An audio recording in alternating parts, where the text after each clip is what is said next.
అత్యాచారం కేసులో ముగ్గురు నిందితులకు జీవిత ఖైదు శిక్ష పడిందని డాక్టర్ బిఆర్ అంబేద్కర్ కోనసీమ జిల్లా డీఎస్పీ టీఎస్ఆర్కే ప్రసాద్ వెల్లడించారు. అమలాపురం రూరల్ సర్కిల్ ఇన్స్పెక్టర్ కార్యాలయం నందు మీడియా సమావేశం ఏర్పాటు చేశారు. ఈ సందర్భంగా డీఎస్పీ మాట్లాడుతూ అల్లవరం పోలీస్ స్టేషన్ పరిధిలోని సామూహిక అత్యాచారం కేసులో ముగ్గురు నిందితులకు న్యాయస్థానం యావజ్జీవ శిక్ష విధించినట్లు పేర్కొన్నారు. ఈ సందర్భంగా కేసుకు సంబంధించిన వివరాలను వెల్లడించారు.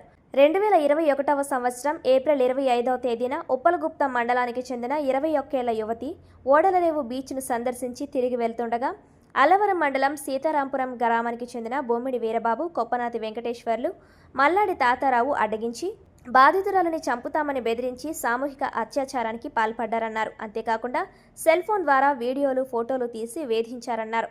బాధితురాలి ఫిర్యాదుతో అల్లవరం పోలీసులు ఐపీసీ 376D SC/ST అట్రాసిటీ చట్టం కింద కేసు నమోదు చేసి నిందితులను అరెస్టు చేశామన్నారు. ఈ కేసు విచారణ చేపట్టిన 10వ అదనపు జిల్లా sessions court judge yes Uma Sunanda prosecution సమర్పించిన పక్కా సాక్ష్యాధారాలను పరిగణలోకి తీసుకొని నేరం నిరూపితం కావడంతో ముగ్గురు నిందితులకు యావజ్జీవ కఠిన కారాగార శిక్ష, 5,80,000 జరిమానా విధిస్తూ తీర్పు వెలువరించారు. సత్వర దర్యాప్తు పూర్తి చేసి నిందితులకు శిక్ష పడేలా కృషి చేసిన అప్పటి దర్యాప్తు అధికారులు SIG ప్రభాకర్ రావు, CI వీరబాబు సిబ్బందిని అభినందించారు. మహిళల రక్షణ విషయంలో జిల్లా పోలీసులు రాజీ పడబోరని డీఎస్పీ ప్రసాద్ స్పష్టం చేశారు. ఈరోజు అల్లవరం పోలీస్ స్టేషన్ సంబంధించినటువంటి ఒక గ్యాంగ్ రేప్లో ఒక SC కులానికి సంబంధించినటువంటి యువతి యొక్క గ్యాంగ్ రేప్లో చాలా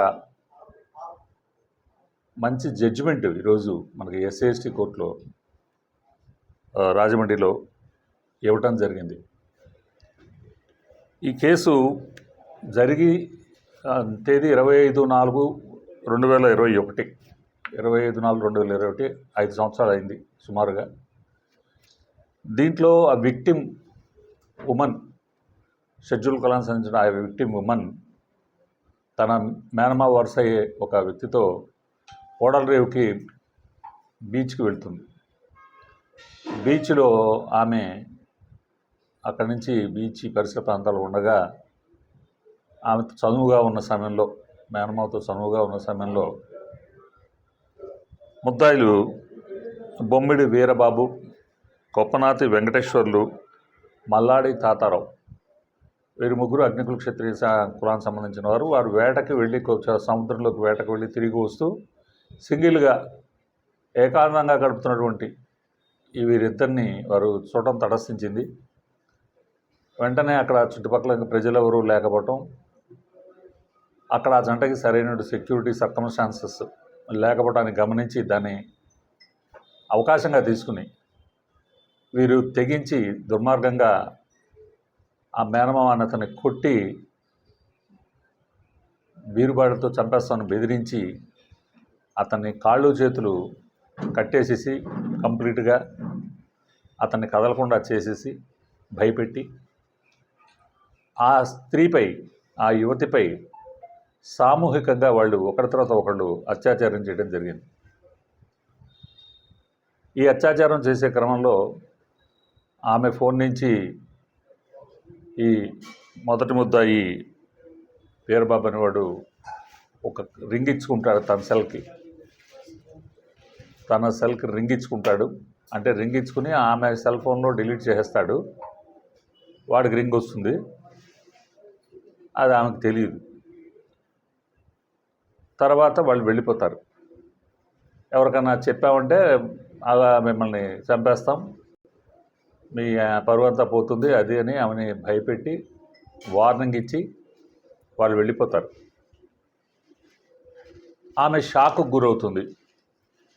ఇటు తన వరుసగా మేనమామ వరుసగా తేతంతో అది మ్యారీడ్ కాదు, ఇటు మ్యారేజ్ సంబంధం కాదు కాబట్టి ఆమె కొద్దిగా ఇన్కన్వీనియన్స్ గురి ఎవరికి చెప్పడం కూడా దాచుకుంటుంది.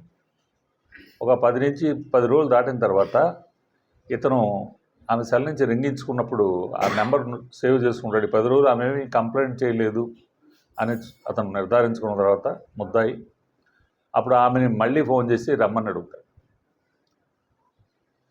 అప్పుడు ఆమె ఇది రిస్క్ ఎడిట్గా ఉందని ఫస్ట్ టైం ఆమె పోలీసుల దగ్గరికి వస్తుంది.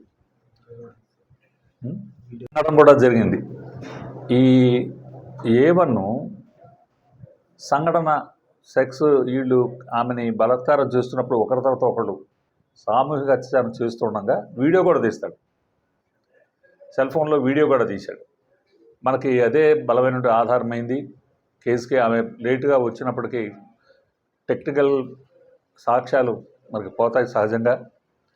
అయినప్పటికీ కూడా వీడియో ఒకటి, ఆమె సెల్ ఫోన్లో కాల్ చేసుకోవడం ఒకటి, తర్వాత బెదిరిస్తూ రమ్మని ఈమెని పదే పదే చేస్తున్న కాల్స్ని ఆమె రికార్డ్ చేయటం. సో ఈ సర్కమ్స్టాన్సెస్ అన్నీ కూడా మంచి ఆధారాలు. వీడియో దొరికింది, రేప్ చేస్తున్న వీడియో దొరికింది. ఇక దీన్ని చాలా అద్భుతమైనటువంటి బలమైనటువంటి సాక్ష్యం అవడం వలన ఈ సాక్ష్యాల్ని కోర్టు నమ్మి ఈరోజు జడ్జిమెంట్ ఇచ్చారు కోర్టు వారు. దీంట్లో ముగ్గురు ముద్దాయిలకు కూడా యావజ్జీవిత కారాగార శిక్ష. యావజ్జీవితం అంటే బతికి ఉన్నంతకాలం జైల్లో ఉండేలాగా, సంపూర్ణ యావజ్జీవ కారాగార శిక్ష అనొచ్చు. ముగ్గురు కూడా సంపూర్ణ యావజ్జీవ కారాగార శిక్ష చేశారు. వాళ్ళు బతికి ఉన్నంతకాలం జైల్లో ఉండవలసిందే ఇచ్చారు. రేప్ చేసినందుకు ఎస్సీ ఉమెన్ని, అలాగే బెదిరించినందుకు, కొట్టినందుకు, తర్వాత చేతులతో కొట్టి గాయపరిచినందుకు, కాళ్ళు చేతులు కట్టేసినందుకు, వీడియో తీసినందుకు ఆ కన్సర్న్డ్ సెక్షన్ల కింద కూడా శిక్షలు విధించారు. అయితే అవి కూడా ఈ లైఫ్ ఇంప్రిజన్మెంట్తో ప్యారలల్గానే నడుస్తాయి. సో ఆటోమేటిక్గా ఏదన్నా కానీ వాళ్ళు జీవితకాలం జైల్లో ఉండాలి.